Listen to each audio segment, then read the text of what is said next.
오늘 읽은 본문은 누가 장막에 머물 수 있는지에 대해서 말씀하고 있습니다. 오늘 1절 말씀에 보면 오늘 시인은 누가 주의 장막에 머무르며 누가 주의 성산에 거할 수 있습니까? 성산에 살 수 있습니까? 라고 질문합니다. 여기 주의 장막이라고 하는 것은 예배드리는 장소를 말하는 거죠. 그리고 주의 성전은 이 주의 장막이 있는 시온산을 말합니다. 나중에 이 시온산에서 예루살렘 성전이 세워집니다. 그래서 여기 주의 장막에 머문다라고 하는 것은 하나님께 예배드린다는 것을 말하는 거죠. 그래서 시인이 누가 주의 장막에 머무르며 주의 성산에 살 수 있습니까? 라고 묻는 것은 누가 성전에 들어가서 하나님께 예배를 드릴 수 있습니까? 어떤 자가 하나님 앞에 예배를 드릴 수 있습니까? 라고 묻는 것입니다. 여러분, 신앙에서 예배는 중요합니다. 신앙에서 예배는 모든 것이 됩니다. 예배를 드리지 않고서 신앙이 존재할 수는 없습니다. 때문에 우리는 신앙을 위해서 예배를 드리는 자가 되어야 합니다. 그런데 우리가 예배 드리는 것에 대해서 생각해야 될 중요한 것이 있습니다. 그것은 하나님은 예배를 아무 예배나 받지 않는다는 거죠. 우리는 하나님이 받으시는 예배를 드려야 합니다. 많은 사람들은 하나님은 아무나 드리는 예배를 받으신다라고 생각합니다. 그것은 오해입니다. 하나님은 아무나 드리는 예배를 받지 않습니다. 하나님은 영광스럽고 존귀하신 분입니다. 거룩하신 분입니다. 아무나 드리는 예배를 받는 분이 아니죠.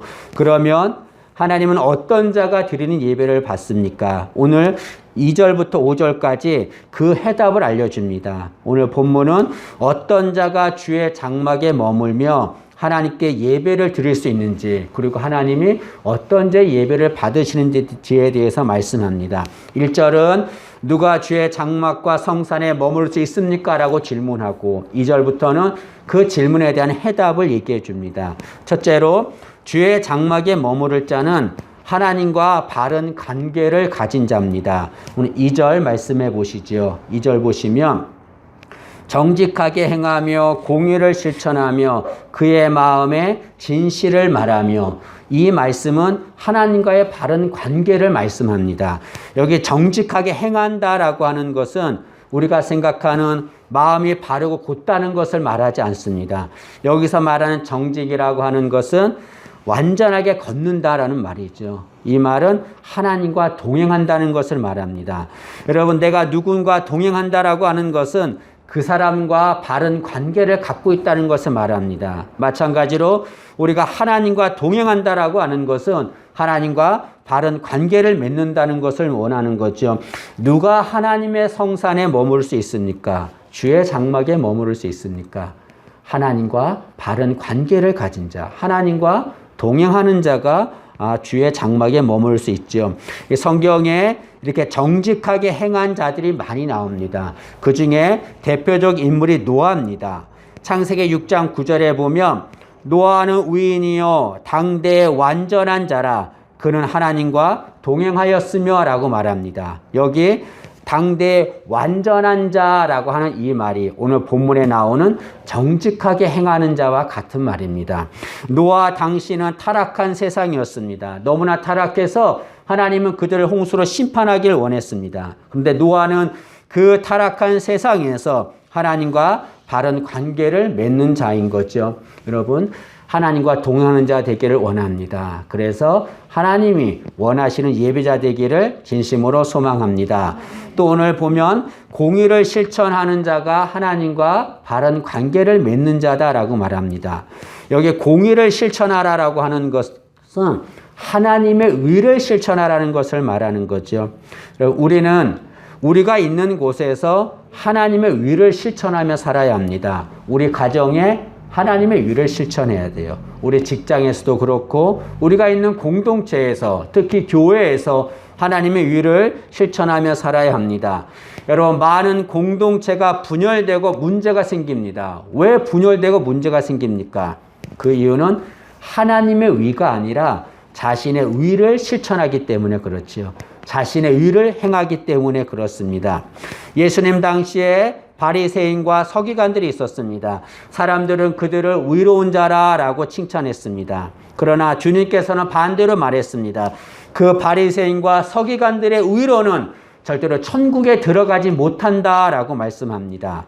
마태복음 5장 20절입니다. 내가 너희에게 이르노니 너희 위가 서기관과 바리새인보다 더 낫지 못하면 결단코 천국에 들어가지 못하리라. 이게 바리새인과 서기관들, 그 당시 사람들은 그들의 위가 아름답고 좋다라고 생각했습니다. 의롭다라고 생각하고 칭찬했습니다. 그러나 주님은 아니라는 거죠. 그들의 위는 잘못된 겁니다. 여러분, 이 서기관들과 바리새인들의 위, 이들이 그들의 자신들의 의를 행함으로 어떤 일을 행했습니까? 만왕의 왕이시고 인류의 구원자이신 예수님을 십자가에 못 박아 죽게 하고 말았습니다. 여러분, 인간의 위가 있는 곳에는 항상 분열이 있는 거죠. 그러나 하나님의 위가 있는 곳, 그곳에는 분열이 사라지고 평화, 샬롬이 임하게 되는 거죠. 여러분, 누가 주의 장막에 머무를 수 있습니까? 하나님이 누구의 예배를 드립니까? 있는 곳에서 하나님의 의를 실천하면서 그곳에 하나님의 평화를 만드는 자, 그런 자의 예배를 하나님이 받으시는 거죠. 우리 모두가 다 우리 있는 곳에서 공의를 실천한 자 되기를 진심으로 소망합니다. 첫 번째로 주의 장막에 머무를 자는 하나님과 바른 관계를 가진 자입니다. 두 번째로 주의 장막에 머무를 자는 이웃과 바른 관계를 가진 자입니다. 오늘 3절 말씀을 보시죠. 3절 보시면 그의 혀로 남을 허물하지 아니하고 그의 이웃에게 악을 행하지 아니하며 그의 이웃을 비방하지 아니하며 라고 말합니다. 여기 말씀해 보면 이웃에 대하여 혀로 허물하지 말고 비방하지 말아야 된다라고 말합니다. 이것은 말로써 이웃에게 상처를 주지 말라는 거죠. 여러분, 말로써 이웃에게 상처를 주면 이웃과의 관계가 끝나고 맙니다. 깨지고 마는 거죠. 여러분, 교회에서 많은 사람들이, 많은 신앙인들이 교회를 떠나고 있습니다. 그 이유가 무엇입니까? 왜 교회에서 많은 신앙인들이 떠납니까? 그 이유 중에 하나는 말로 상처를 받기 때문에 그렇습니다. 성도들 중에서 말을 너무나 함부로 해요. 자기 말이 다 진리인 것처럼 그렇게 말하는 이들이 있습니다. 그걸로 인해서 듣는 사람은 상처를 받고 교회를 떠나죠. 그 책임을 어떻게 감당할 겁니까? 여러분, 때문에 신앙인은 함부로 말을 해서는 안 됩니다. 하나님은 우리의 예배를 받기를 원하시지만 이웃에게 말로 상처 준 자의 예배는 절대로 받지 않습니다. 마태복음 5장 22절과 24절은 이렇게 말합니다. 예수님이 말씀하셨습니다. 나는 너희에게 이르노니 형제에게 노하는 자마다 심판을 받게 되고 형제를 대하여 라가라 하는 자는, 라가라라는 말은 바보야 그런 말입니다. 형제를 대하여 라가라 하는 자는 공회에 잡혀가게 되고 미련한 놈이라 하는 자는 지옥불에 들어가게 되리라. 그러므로 예물을 제단에 드리려다가 거기서 내 형제에게 원망 들을 만한 일이 있는 것이 생각나거든 예물을 제단에 앞에 두고 먼저 가서 형제와 화목하고 그에 와서 예물을 드리라 라고 말합니다. 예수님 뭐라고 말씀했습니까? 너희들이 아무리 예배를 드리려고 해도 형제에게 원망 들을 만한 일이 있으면, 말로 그들에게 상처를 주어서 그들에게 원망 들을 만한 일이 있으면 그 예배 받지 않는다는 거죠. 먼저 가서 그들과 화해하고 그리고 와서 예배를 드리면 내가 받겠다라고 말씀하고 있습니다. 누가 주의 장막에 머무를 수 있습니까? 이웃과 바른 관계를 가진 자입니다. 여러분, 이웃에게 말로 상처를 주는 것은 어리석은 일입니다. 왜냐하면 나도 똑같이 말로 상처를 받기 때문에 그렇습니다. 마태복음 7장 1절과 2절입니다. 비판을 받지 아니하려거든 비판하지 말라. 너희가 비판하는 그 비판으로 너희가 비판을 받을 것이요 너희가 헤아리는 그 헤아림으로 너희가 헤아림을 받을 것이니, 너희가 헤아리는 그 헤아림, 너희가 하는 그대로 너희도 똑같이 그렇게 상처를 받을 것이다 라고 말씀하고 있습니다. 우리는 절대로 말로써 상처 주는 자가 되지 말아야 합니다. 우리가 할 일은 우리의 말로써 이웃에게 복을 주는, 이웃을 세워주는 그런 살리는 복된 말만 해야 될 줄로 믿습니다. 하나님 앞에서 성도들을 살리고 성도들을 복되게 하는 그런 말을 하는 자가 하나님 앞에 예배를 드릴 수 있는 자인 거죠. 세 번째로 누가 주의 장막에 머무를 수 있습니까? 주의 장막에 머무를 자는 바른 분별을 하는 자입니다. 4절 말씀 한번 보시지요. 4절 보시면 그의 눈은 망령된 자를 멸시하며 여호와를 두려워하는 자를 존대하며 그의 마음에 서원한 것은 해로울지라도 변하지 아니하며 라고 말합니다. 여기 말씀해 보시면 멸시할 자와 존대할 자를 분별해야 된다라고 말합니다. 오늘 본문은 망령된 자를 멸시하라 라고 말합니다. 이게 망령된 자라고 하는 것은 하나님을 떠나 자신의 마음대로 쾌락을 누리며 사는 자를 말합니다. 이 망령된 자를 멸시하라고 하는 것은 그런 자들을 부러워하지 말라 그런 말이죠. 지금 우리나라는 이 대장동 개발 의혹으로 인해서 나라가 굉장히 혼란스럽습니다. 여러분, 이 개발 사업을 보면 여기에 참여한 사람들이 퇴직금이 몇십억을 받습니다. 몇천만 원에서 몇 배의 수익을 올립니다. 상상할 수 없는, 우리가 만질 수 없는 그런 돈을 가지고서 사람들이 그런 위협을 벌이는 거죠. 많은 돈을 벌었습니다. 그런데 그들이 행한 것은 잘못된 것입니다. 망령된 것들이죠. 그런데 그렇게 잘못된 방법으로 돈을 번 그들을 부러워하는 이들이 있습니다. 절대로 그런 자들을 부러워해서는 안 되는 거죠, 여러분. 오늘 본문은 우리에게 분명히 말씀합니다. 누가 주의 성산에 머무를 수 있는가? 주의 장막에 머무를 수 있는가? 망령된 자를 부러워하지 않는 자. 그들을 부러워한다는 것은 뭘 말합니까? 나도 그들과 똑같이 그렇게 하겠다는 것을 말하는 거잖아요. 근데 오늘 본문은 그런 망령된 자를 부러워하지 말고 대신 부러워할 자가 있다라고 말합니다. 그가 누구냐면 여호와를 두려워하는 자다라고 말씀하고 있습니다. 오늘 4절을 다시 보시면 그의 눈은 망령된 자를 멸시하며 그리고 여호와를 두려워하는 자를 존대하며, 여기 존대한다는 건 부러워하라 그런 말이죠.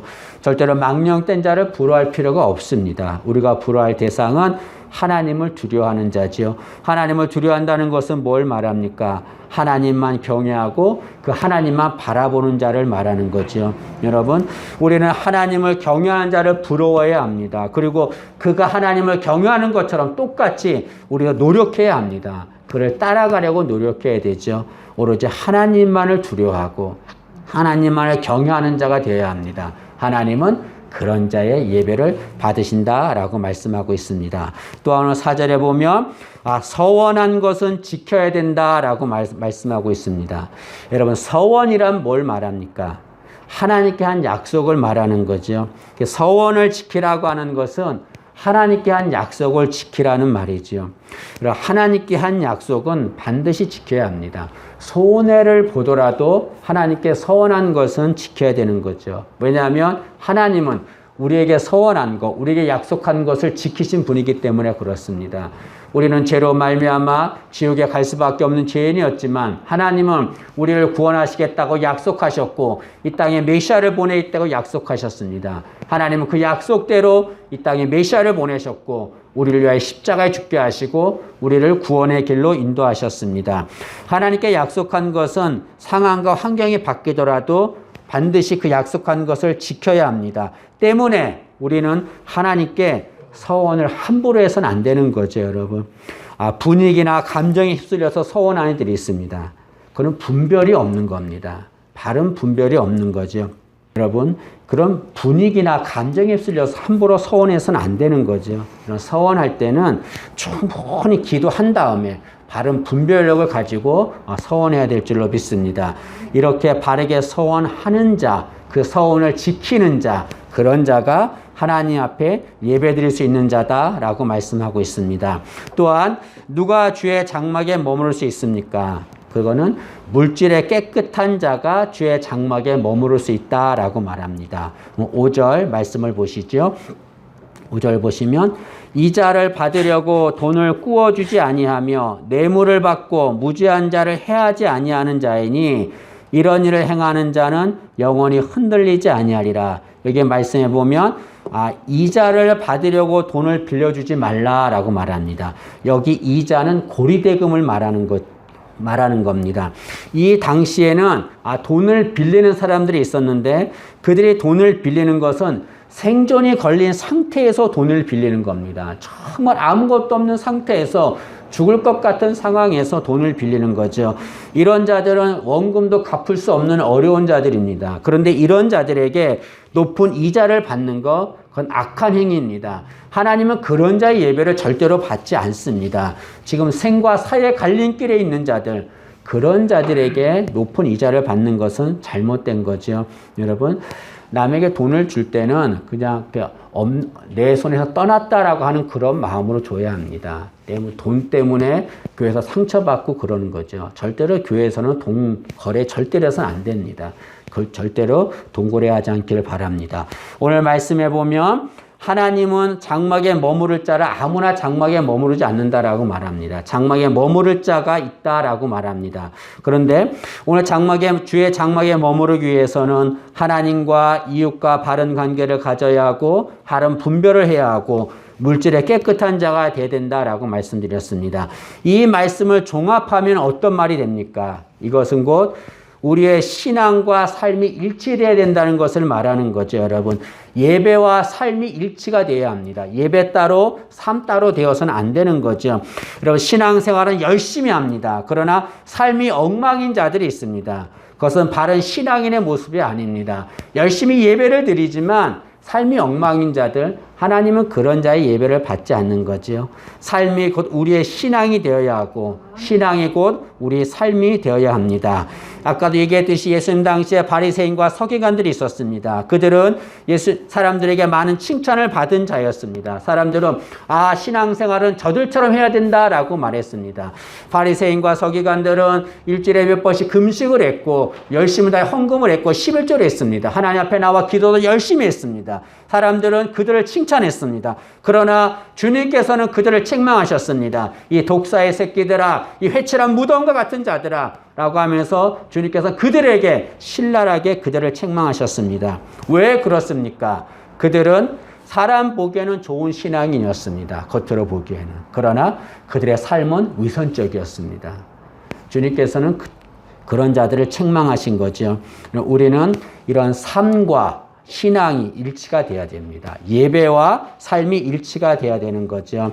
오늘 시인은 주의 장막에 머무를 자에 대해서 말씀하고 있습니다. 주의 장막에 머무른다는 것은 영광스러운 일이지요.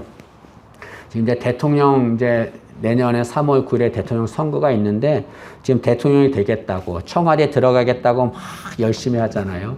청와대 들어가는 거 얼마나 영광스럽습니까? 그러나 청와대 들어가는 것이 아무리 영광스러워도 주의 장막에 머무는 것과 비할 바가 못 되죠, 여러분. 우리는 영광스러운 주의 장막에 머무는 자가 되어야 합니다. 특히 오늘 시편 15편은 다윗이 기록한 시입니다. 여러분, 다윗에겐 유일한 소망이 있었습니다. 간절한 소망이 있었어요. 그것은 성전을 짓고 그것에 머무르는 것이었습니다. 다윗은 성전을 짓고 그것에 머무르기를 간절히 원했습니다. 그러나 하나님께서 다윗이 성전 짓는 것을 막으셨습니다. 다윗은 이룰 수가 없는 거죠. 그래서 다윗은 자신은 성전을 지을 수 없지만 성전에 있고 싶은, 머무르고 싶은 간절한 마음이 있어서 그 마음으로 이 시를 기록했습니다. 여러분, 이런 다윗의 간절한 마음이 우리의 마음 되기를 진심으로 소망합니다. 정말 주의 장막에 머무르고자 하는 그런 간절한 마음이 우리에게 있기를 원합니다. 그 주의 장막에 머물러서 하나님 앞에 존귀하신 하나님께 예배드리는 우리 모두가 되기를 진심으로 소망합니다.